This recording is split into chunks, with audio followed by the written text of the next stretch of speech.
بعض الناس يقول لك لا، هؤلاء سوف يصعدون في جسر يسمى صراط ويبدأون يتساقطون.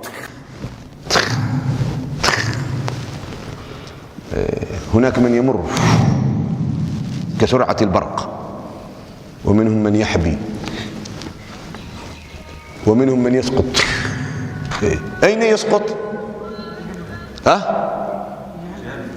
الله عز وجل يقول لها 7 أبواب لكل باب منهم جزء مقسوم. هذه من الأشياء التي خزعبلات، التي لا توجد في كتاب الله، التي يقولون يسقط. لأن الله سبحانه وتعالى أكد لنا بصريح العبارة أن هناك أبواب. أنا أؤمن أن هناك أبواب. من يقول ما في أبواب؟ لا، يقول لا لا لا ما صحيح، يسقطون هكذا بدون أبواب. أخبرونا إذا كان فيه هناك من يجرؤ أن يقول لا توجد أبواب، يسقطون هكذا. ركز، هناك من يضل الناس ويعتبر نفسه هو من أصحاب الجنة والنعيم. لا تحلم، لا تطمع. ركز جيدا. حتى إذا جاءوها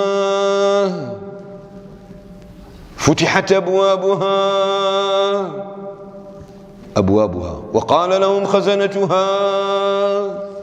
في أبواب ولا لا توجد أبواب؟ أوقن وأؤمن وأعتقد أن هناك أبوابا لا بد. أما سياسة تك هذا لا.